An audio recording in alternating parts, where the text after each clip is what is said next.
Hey, what's up guys? Today I'm going to show you how to take the clutches off of a Yamaha Big Bear 350 or a Moto4 350, YFM350, all the same thing.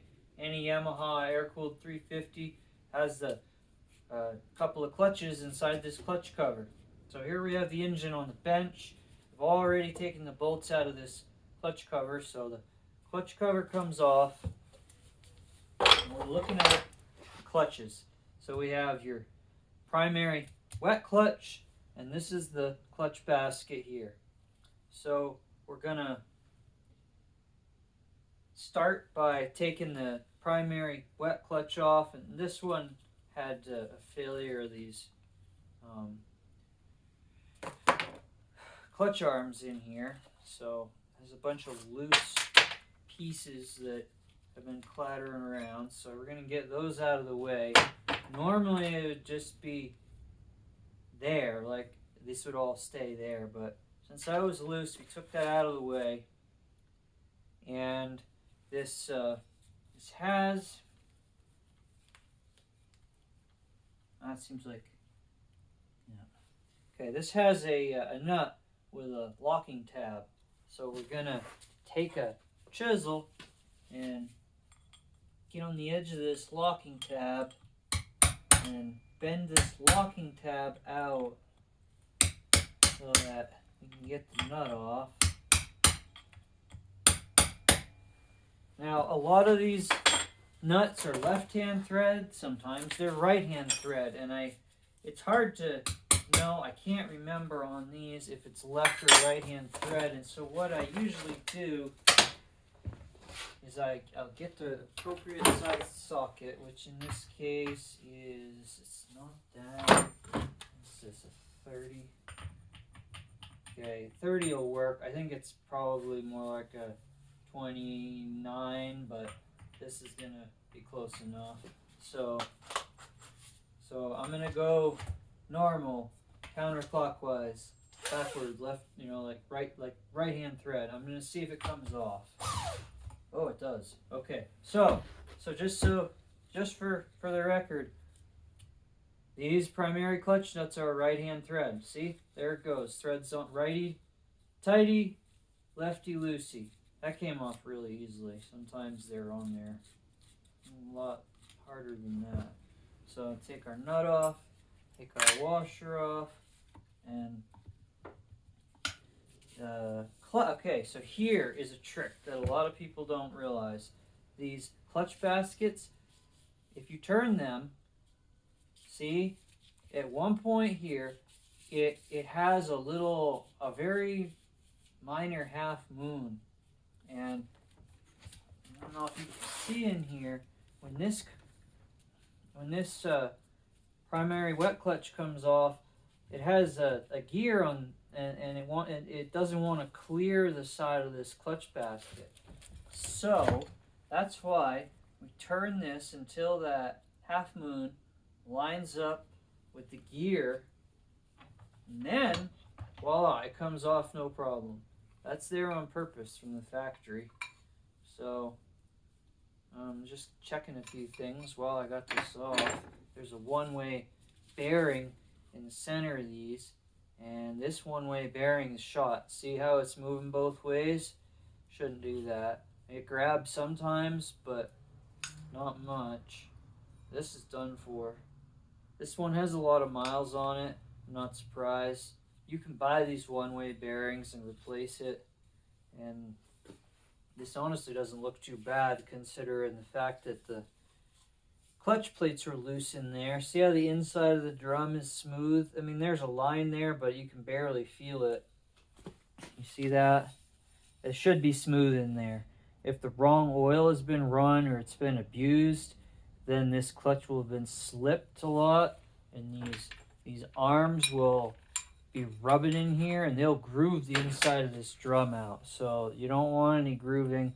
This one's good. This one could be run as is if the one-way bearing is replaced. So that's good news.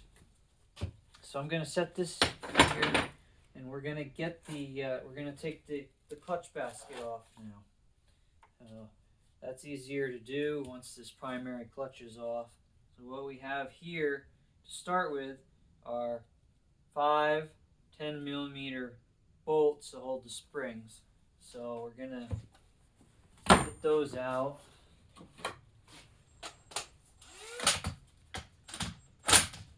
And it's good to try to take these off opposite each other, like the same way that you would torque lug nuts on a car wheel. It just helps reduce the stress on this when you take it off, because these springs are pushing back pretty hard. So I'm going to try to do that, just back each one out a little bit alternately.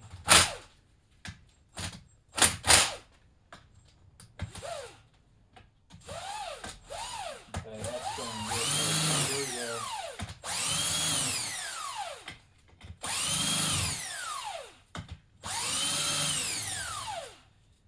Don't lose that little bearing. Okay, I'm gonna get a little box to put all these parts in. Oh, this all looks good. Okay, put all these parts in right now. Okay, just like the primary clutch, we got a nut with a lock tab.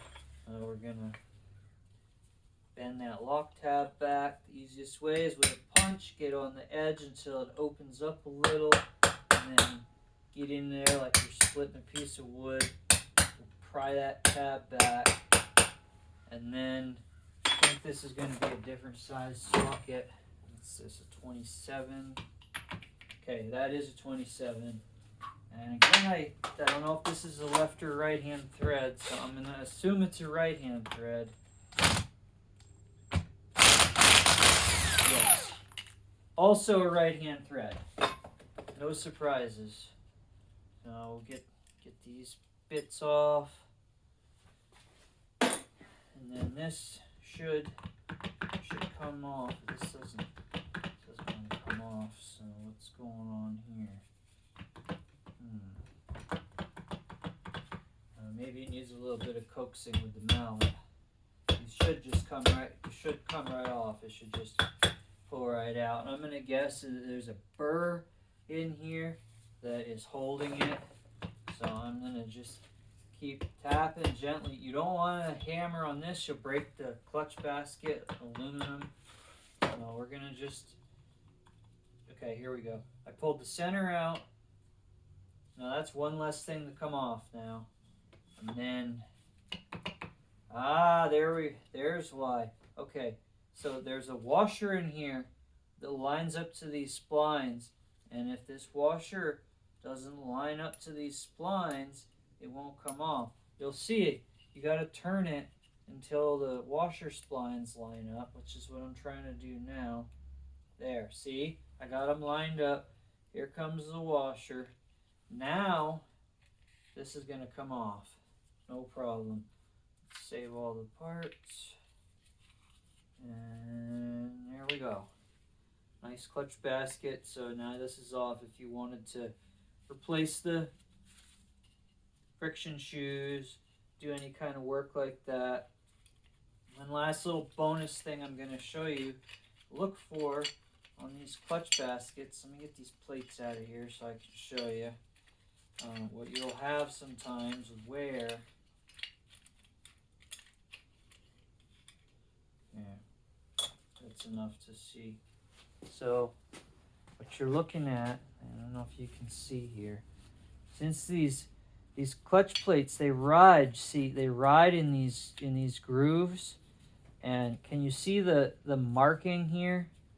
That's normal, but on something that's excessively worn, this aluminum will be notched out deeply from all the times of the clutch and the shifting and these plates moving sideways against this aluminum.